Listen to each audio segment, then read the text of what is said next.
जी मेरा बेटा आ गए जी सब। स्टार्ट करें जी लेक्चर। कल जो है वो हमारा जो सेकंड चैप्टर था वो कंप्लीट हो गया था और आज हमने जो है वो उसकी एक्सरसाइज करनी है।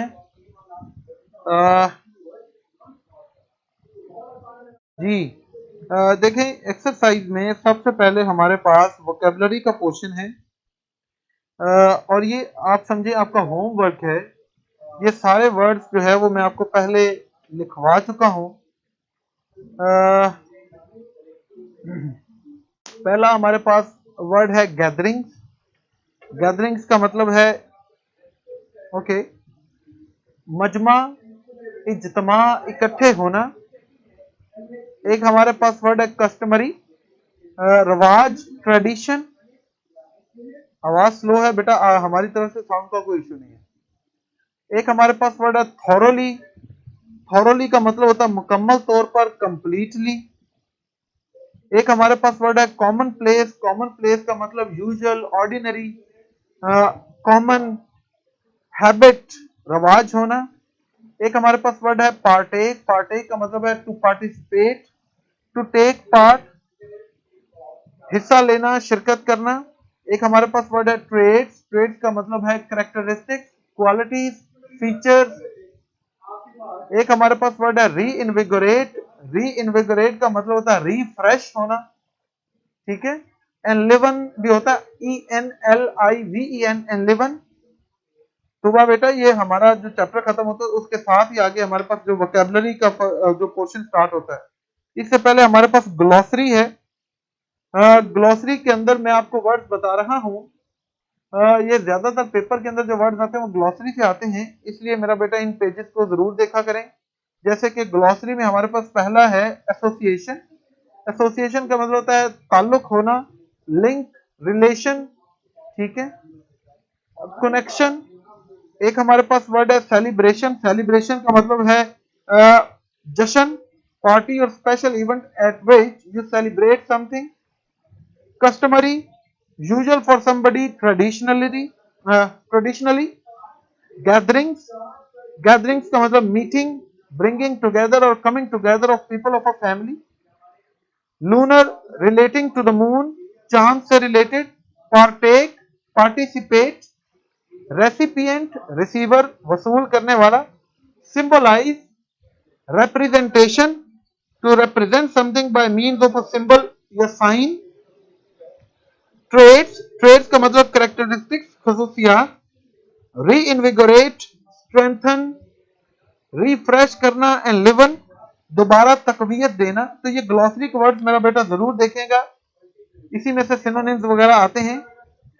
ओके जी, नेक्स्ट हमारे पास इसके बाद वोकेबलरी भी होगा और आगे जो पिछले हमारा जो चैप्टर था उसकी एक्सरसाइज में हमने नाउन फ्रेज वगैरह किया था। आपने कहा था कि सर एक दफा उसको दोबारा उसके ऊपर लेक्चर दीजिएगा। बिल्कुल उसके ऊपर दोबारा ये चीजें हम बार बार चूंकि रिपीट करते रहेंगे तो ये आपको क्लियर हो जाएंगी। आज हमारे पास सबसे पहले डेफिनेशन है नाउन की। और ये जब मैंने आपको नाउन फ्रेज करवाया था तो उस वक्त आपको मैंने नाउन भी समझा दिया था कि नाउन क्या होता है। It is the name of a person, thing, places, quality और एक्टिविटी। ये जो एब्स्ट्रैक्ट नाउन होता है किसी क्वालिटी का नाम। जैसे देखें, मैं कहता हूं brave, he is a brave man, वो एक बहादुर शख्स है। अब ये जो बहादुर है, इस खसूसियत जो खसूसियत है इसका एक नाम भी है जिसे हम कहते हैं बहादुरी, उसको हम लिखते हैं ब्रेवरी, ठीक है।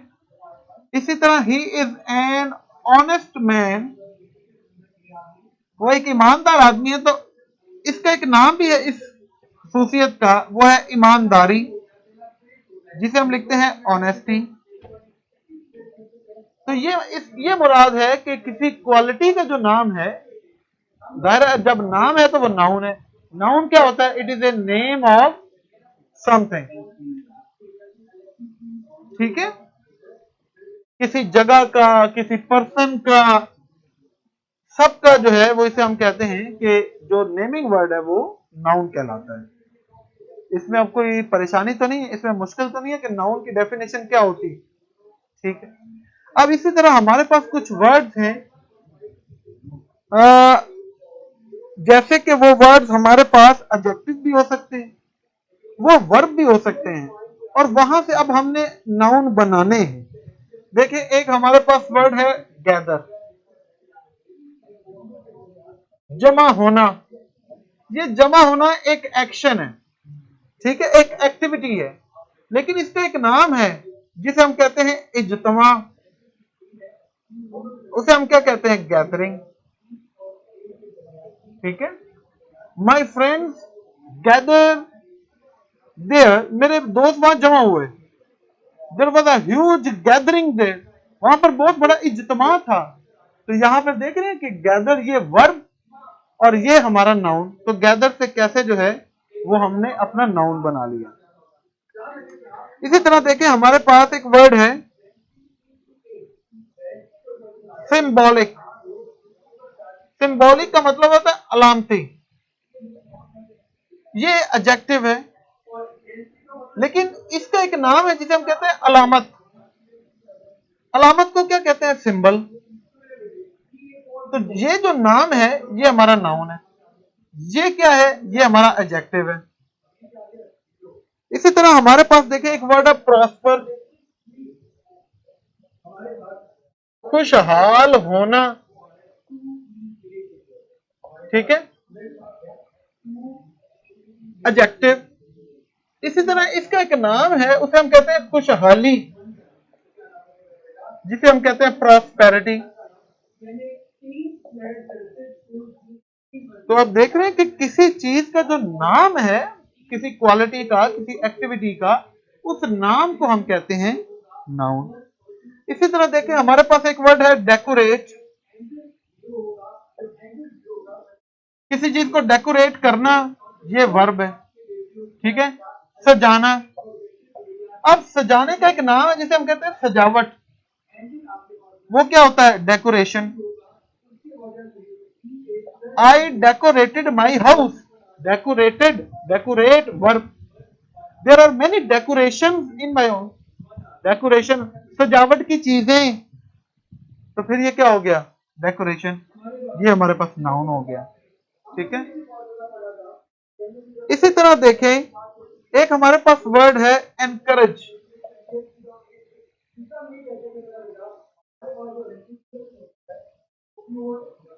हिम्मत देना, हौसला देना,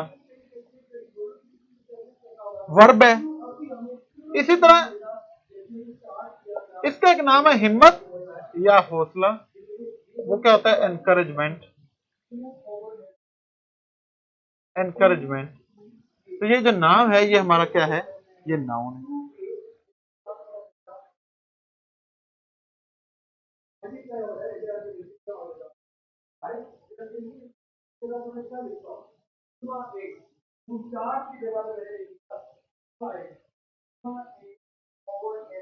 हाँ जी, चलें, जबरदस्त है जी, सबको समझ आ गई।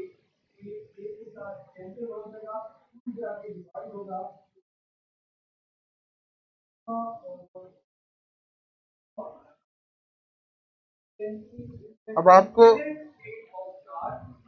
सिंबॉलिक का सिंबोलाइज नहीं होगा बेटा, सिंबोलाइज जो है ना ये वर्ब होता है। ठीक है, किसी चीज को अलामती बनाना, सिंबोलाइज करना, तो वो वर्ब है। ठीक है, सिंबॉलिक जो है ये एडजेक्टिव है। इसका नाम क्या है, अलामत। अलामत को क्या कहते हैं, सिंबल, साइन, जिसे हम कहते हैं। ठीक है ना, साइन क्या होता है, नाम है ना किसी चीज का, तो वो हमारा नाउन है। तो जो नेमिंग वर्ड होता है वो एक डिफरेंट होता है किसी चीज का नाम। तो चले जी, जबरदस्त हो गया, क्लियर हो गया। दानिया बेटा मैंने आपको बता दिया है, आपके क्वेश्चन का आंसर कर दिया मैंने। ठीक है, चले आगे चलें जी फिर अब। ओके, आगे इसकी एक्सरसाइज में हमारे पास आ जाते हैं क्वेश्चन आंसर।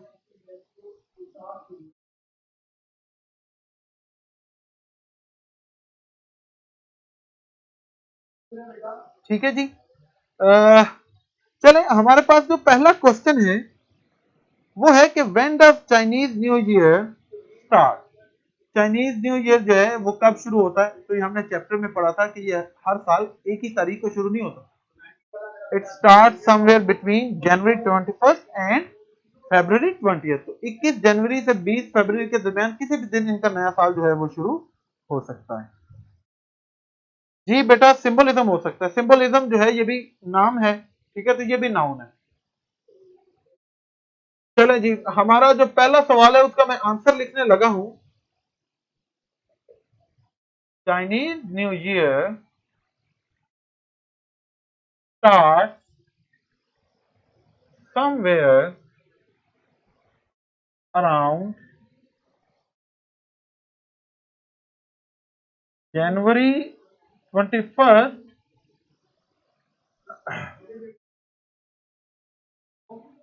चलो ये अराउंड नहीं, यहाँ पर बिटवीन करते हैं, between January 21st and February 20th। नहीं, चाइनीज न्यू ईयर कब स्टार्ट होता है जुनेरा?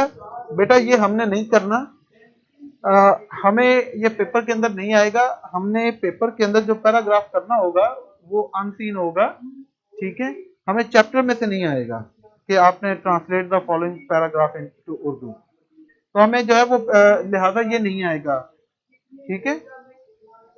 उसके अलावा वैसे भी जो है वो आपने कर तो लिया है, आपको सारी ट्रांसलेशन करवा तो दी है मैंने, ठीक है। चले आगे आ जाता है हमारे पास क्वेश्चन नंबर 2। सेकंड क्वेश्चन है कि why do Chinese families do thorough cleaning of their houses before new years day? नए साल का दिन जो है वो शुरू होने से पहले चीनी खानदान जो है वो अपने घर को मुकम्मल तौर पर साफ क्यों करते हैं? Chinese families do thorough cleaning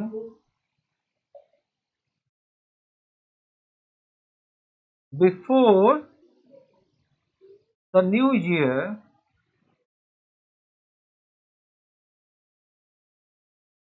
to clear out any bad luck from the previous year.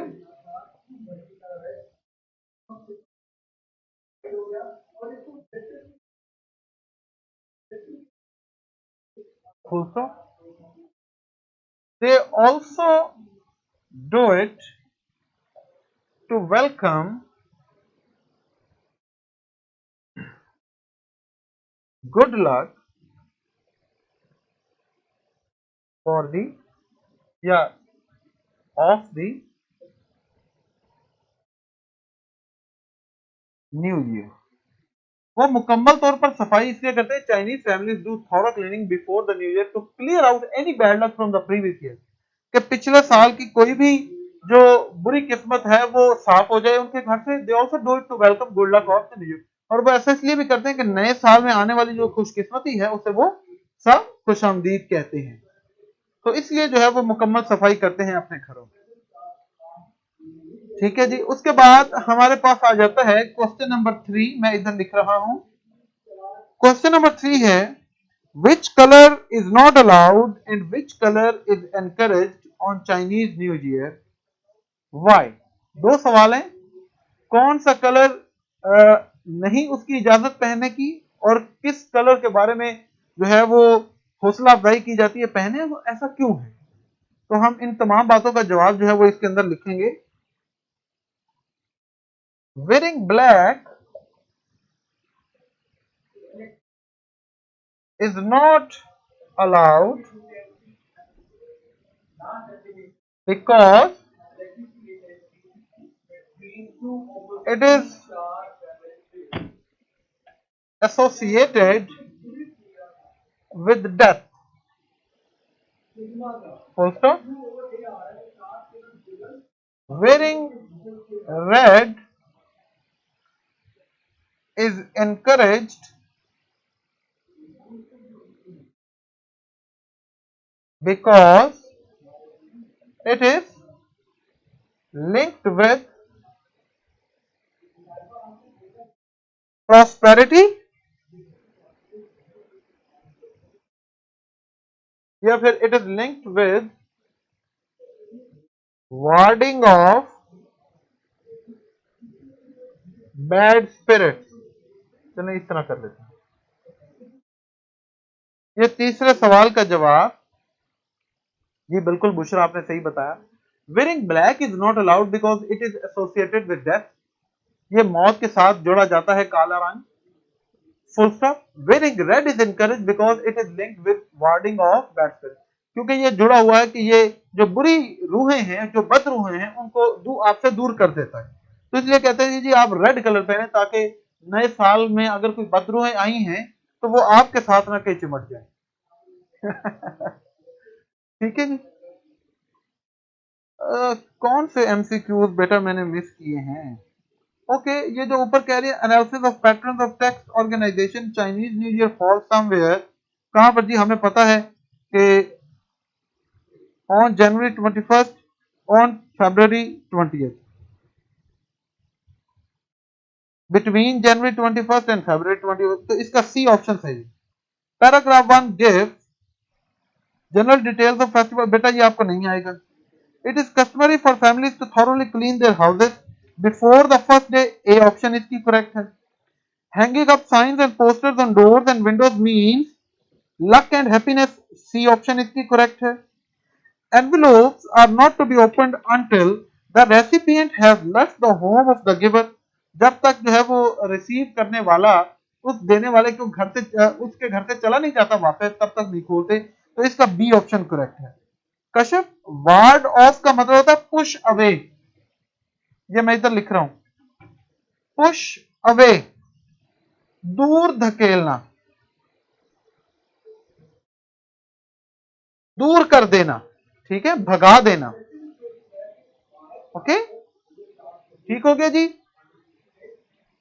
जी मेरा बेटा आपने नोट कर लिए हैं, अब मैं इसको रिमूव करने लगा हूं, फिर आगे चलते हैं।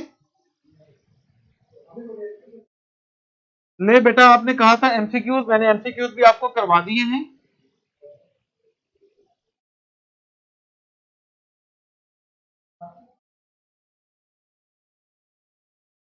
आगे चलते हैं जी। आगे है हमारे पास question number 4, what do decorations on door and windows symbolize? दरवाजों और खिड़कियों के ऊपर जो सजावट की जाती है वो किस चीज की अलामत है? वो अलामत है खुशकिस्मती, खुशी की अलामत है। तो क्वेश्चन नंबर 4, इसका आंसर क्या होगा कि decoration on the Windows and the door symbolize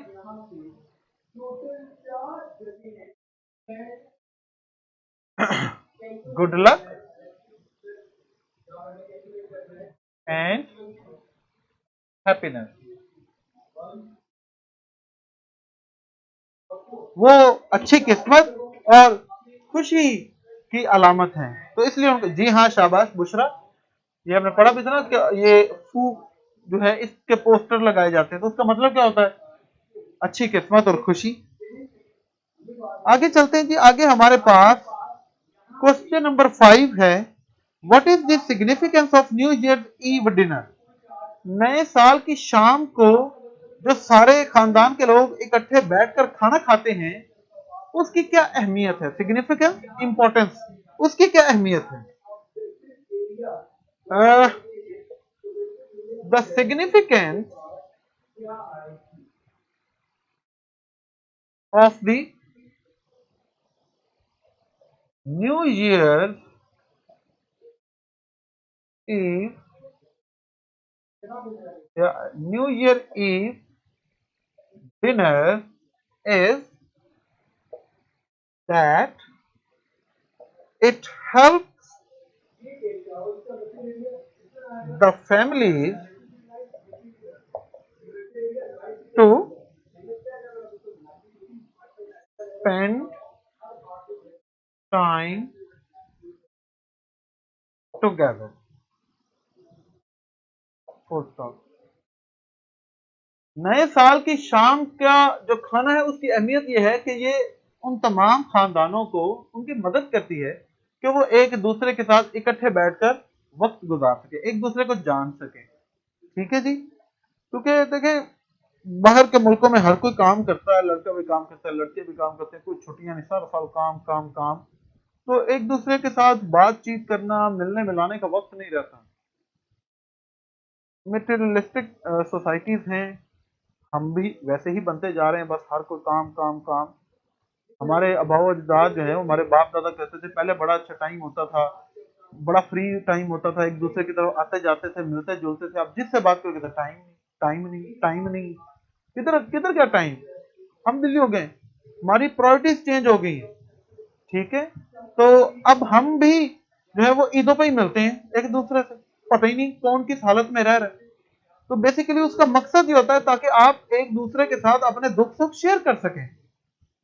ठीक है, चलें जी, क्वेश्चन नंबर 5 आपने समझ लिया। आगे हमारे पास आ जाता है, आज टेस्ट है जी, जरा इनका देखिए, क्या नहीं है टेस्ट का,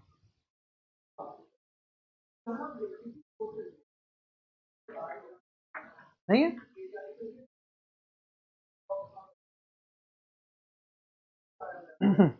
ओके, चले जी, क्वेश्चन नंबर 6 देखते हैं। क्वेश्चन नंबर 6 है, what do the little red envelope filled with money symbolise. वो छोटे छोटे सुर्ख रंग के जो लिफाफे हैं पैसों से भरे हुए, वो किस चीज की अलामत है? अगेन वो भी दौलत और खुशहाली की अलामत है। आसान सा इसका हम जवाब लिखेंगे, the little red envelope filled with money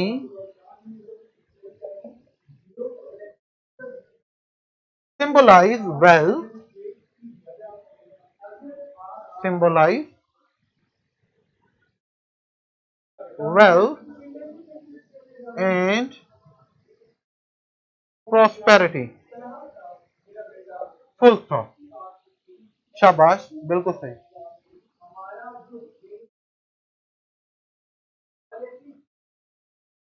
मेरा ख्याल है आज सारे कर लेते, छोटे छोटे जो आंसर था, एक रह गया है, तो कल इंशाल्लाह इससे आगे करेंगे। चाहे आप इसको 2 दिनों में याद कर लें, आप एक दिन में याद ना करें, अब हम 2 दिन में याद कर लेते हैं। ठीक है, चले, छठा क्या है? The little red envelope filled with money symbolise wealth and prosperity. चले,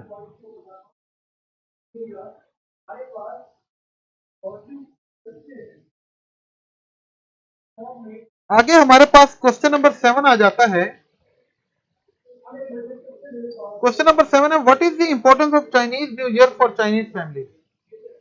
चीनी खानदानों के लिए नए साल की क्या अहमियत है?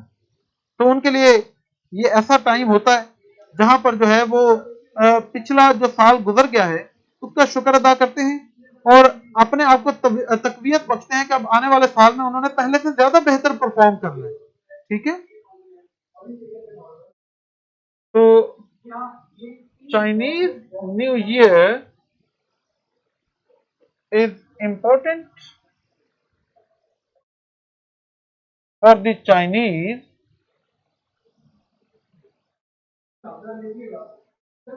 as it is a time when families should come and sit together, full stop. They give thanks for the past year, comma, and reinvigorate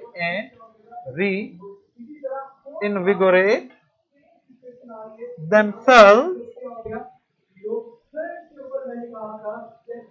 for the coming year।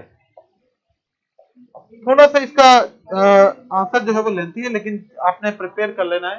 Chinese New year is important for the Chinese as it is a time when families should come and sit together, क्योंकि ये ऐसा वक्त है जब खानदानों को इकट्ठे बैठना चाहिए।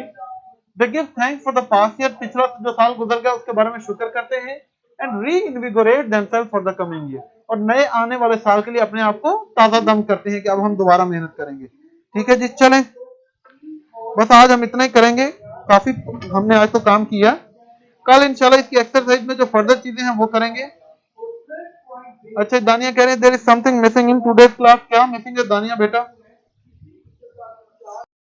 कल इंशाल्लाह आपका टेस्ट होगा सिनोनिम्स का, इसी चैप्टर में से ही, और स्पेलिंग्स का। ओके,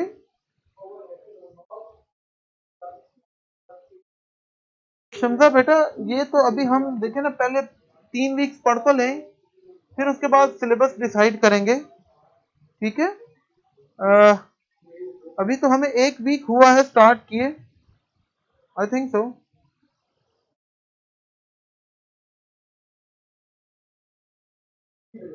1-2 वीक ही हुए हैं शायद, तो इसलिए अभी जो है वो जब टेस्ट का टाइम आएगा तो उस वक्त डिसाइड करेंगे कि क्या सिलेबस रखना है हमने।